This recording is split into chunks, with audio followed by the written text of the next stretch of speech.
안녕하세요. 2025년 6월 첫째 주, 그러니까 2일, 4일, 5일 이때 주식시장에서 아주 눈에 띄게 오른 종목들이 있었어요. 거래대금만 500억 넘고 또 전날보다 15% 이상 오른 종목들인데요. 보내주신 그 주간 주요 종목 동향 분석 자료 있잖아요. 그걸 보면서 이 종목들이 왜 이렇게 급등했는지, 핵심 동력이 뭔지 좀 파헤쳐 보려고 합니다. 네, 좋습니다. 이렇게 짧은 기간에 확 오르는 종목들을 보면요. 지금 시장이 어디에 관심을 두고 있는지 그 단면을 좀 엿볼 수 있거든요. 단순히 종목만 쭉 나열하는 것보다 어떤 큰 흐름들, 그러니까 테마 중심으로 한번 이야기 나눠보시죠. 네. 자료 보니까 역시 제일 먼저 눈에 들어오는 건 그거더라고요. 새 정부 출범, 그리고 그에 따른 어떤 정책 수혜 기대감. 특히 그 지역 화폐 관련주들 움직임이 이거 정말 대단했죠. 맞습니다. 아주 두드러졌죠. 대표적으로 코나아이 그리고 쿠콘 이런 종목들을 줄 수 있겠네요. 코나아이가 4일에 거의 30% 가까이 올랐고 그 다음 날도 20% 넘게 또 올랐어요. 와, 이틀 연속으로요? 네. 근데 쿠콘은 더 했죠. 4일에 한 24% 넘게 오르더니 5일에는 그냥 상한가 30%딱 찍었습니다. 이야, 30% 상한가라니 정말 강력했네요. 아니 근데 이 지역 화폐 기업들이 왜 이렇게까지 주목을 받은 걸까요? 아무래도 그 새 정부 정책으로 지역 화폐 사용이 더 늘어날 거다 이런 기대감이 아주 큰 것 같아요. 플랫폼 이용이나 수수료 수익 이런 게 늘어날 수 있다는 기대감에 시장이 좀 빨리 반응한 거죠. 아, 그렇군요. 네. 특정 정책에 대한 기대가 얼마나 주가에 강하게 영향을 주는지, 이걸 좀 보여주는 사례라고 할 수 있습니다. 그리고 4일에 한 20% 넘게 오른 한화 있잖아요. 네네. 여기도 자체적인 지주사나 태양광 에너지 테마도 있지만, 이런 정책 기대감도 같이 작용한 것 같고요. 그렇군요. 정책 기대감 외에 또 다른 큰 흐름이라면 역시 기술주 아니겠습니다. 인공지능, AI, 로봇, 그리고 토큰 증권, STO까지 이쪽 미래 기술에 대한 관심이 정말 뜨거웠던 것 같아요. 여기가 또 흥미로운데요. 네, 맞아요.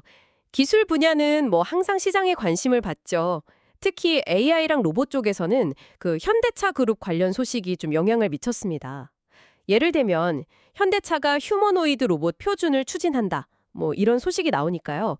관련 기술을 가진 BQA나 시선 AI 같은 기업들, 우리 기술이 채택될 수도 있겠다. 아니면 협력 기회가 생기겠다. 이런 기대로 이어진 걸로 보여요. 아하. 그리고 솔트록스는 그 공공부문 AI 도입 사업, 여기에 대한 기대로 좀 올랐고요. STO요? 그건 아직 좀 생소하게 느끼실 수도 있을 것 같은데 간단히 설명 좀 해주실 수 있나요? 네. STO, 그러니까 토큰 증권이죠. 부동산이나 미술품 같은 실물 자산을 블록체인 기반 토큰으로 쪼개서 거래하는 방식인데요. 이것과 관련해서 유라클이라는 기업이 지역화폐 테마랑 같이 묶여서 급등을 했고요. 또 IT센 글로벌은 가상자산 규제 완화 기대감 이런 걸로 좀 주목을 받았습니다.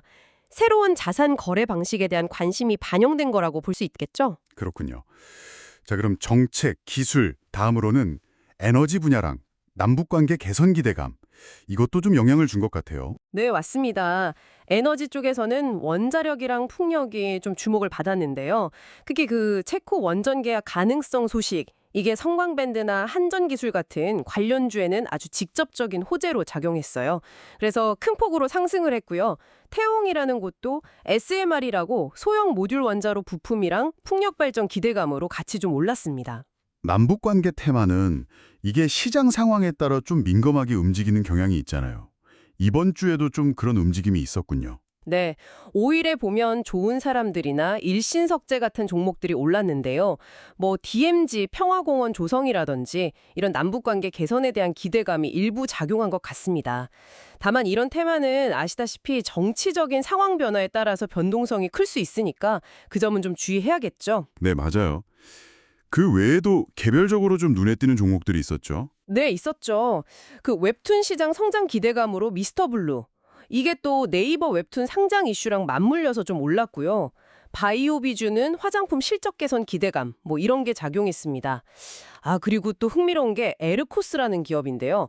여기가 출산 장려 정책 입법 추진 소식에 상한가를 갔어요. 아, 정말요? 네, 이런 사회적 이슈가 특정 기업 주가에 직접적인 영향을 미친 그런 사례로 볼 수 있겠습니다. 와, 정말 정리해보면 6월 첫째 주, 정부 정책 기대감부터 AI, 로봇 같은 기술 혁신, 또 에너지 이슈, 남북관계 변화 가능성, 거기에 개별 기업 호재까지 정말 다양한 요인들이 아주 복합적으로 작용한 그런 한 주였네요. 아마 듣고 계신 분들도 이런 시장의 다양한 모습들을 흥미롭게 보셨을 것 같아요. 활동성이 느껴지죠. 근데 여기서 한 걸음 더 나아가서 좀 생각해 볼 질문이 있는 것 같아요. 특히 그 정책 기대감이나 남북 관계 개선 같은 테마들 있잖아요. 이게 과연 그 영향력이 얼마나 갈까? 이게 정말 장기적인 어떤 기업 가치 개선으로 이어질지 아니면 그냥 단기적인 시장 심리에 좀 더 가까운 건지 한번 좀 곱씹어 보시면 어떨까 싶습니다. 그리고 마지막으로 정말 중요한 점 다시 한번 감주를 드릴게요. 저희가 오늘 나눈 이야기나 또 제공된 자료는 어디까지나 시장 동향을 파악하기 위한 참고 정보입니다. 모든 투자 결정 그리고 그 결과에 대한 책임은 투자하시는 분 본인에게 있다는 점 이걸 꼭 기억해 주시길 바랍니다. 시장은 뭐 언제나 변동성을 가지고 있으니까요. 추가적인 정보 확인과 신중한 분석이 꼭 필요합니다.